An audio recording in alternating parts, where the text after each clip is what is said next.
Καλησπέρα. Σήμερα θα δούμε πώς βάζουμε υπογραφή στο mail. Όταν λέμε υπογραφή, να δω εδώ, ας πούμε όπως έχει αυτό εδώ, αυτή την υπογραφή. Για να το κάνουμε αυτό, πηγαίνουμε στο γραναζάκι στις ρυθμίσεις μας, βλέπουμε όλες τις ρυθμίσεις εδώ και κατεβαίνουμε προς τα κάτω στα γενικά. Είμαστε στα γενικά πάντα, εδώ, και κατεβαίνουμε προς τα κάτω να βρούμε την υπογραφή. Σε περίπτωση που το έχουμε στα αγγλικά το λέει signature.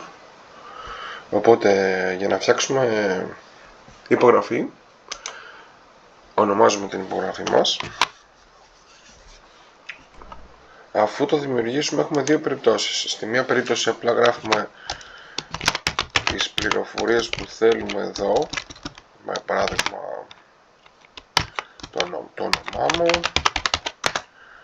το τηλέφωνο μου, τη διεύθυνση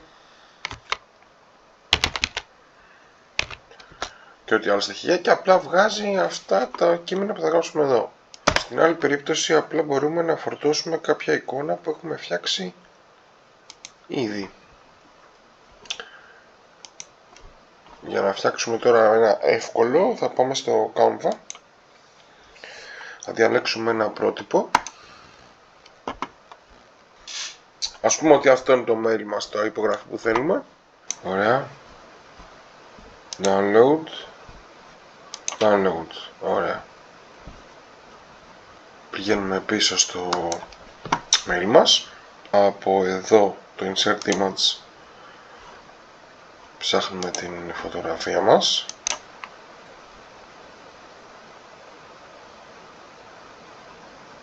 Ωραία. Και την περνάμε μέσα.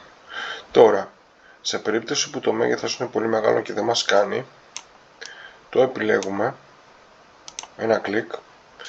Δεύτερο κλικ μας βγάζει αυτές τις τρεις περιπτώσεις. Μην έχει το μικρό, το medium και το large.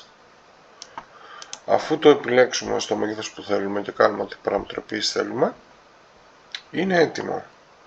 Εδώ από κάτω επιλέγουμε αν θα βγαίνει στα μηνύματα που στέλνουμε, τα καινούργια. Μας βγάζει την υπογραφή. Αν είχα και δεύτερη υπογραφή, 2. Λοιπόν, όταν έχω δύο υπογραφές τώρα, εδώ μου βγάζει και τις δύο επιλογές, οπότε μπορώ να διαλέξω. Δηλαδή μπορώ να έχω άλλο για τα αυτά που στέλνω και άλλο για αυτά που κάνω reply. Και αφού τα κάνουμε όλα αυτά, πηγαίνουμε κάτω εδώ και πατάμε save changes. Τώρα μας στείλουμε ένα mail, το στέλνουμε στο άλλο mail μας και βλέπουμε ότι έχουμε το μήνυμα και την υπογραφή από κάτω. Το οποίο υπογραφή, αυτός που τη λαμβάνει έχει το πλεονέκτημα που μπορεί να την κάνει λήψη και να την κρατήσει και σαν κάρτα.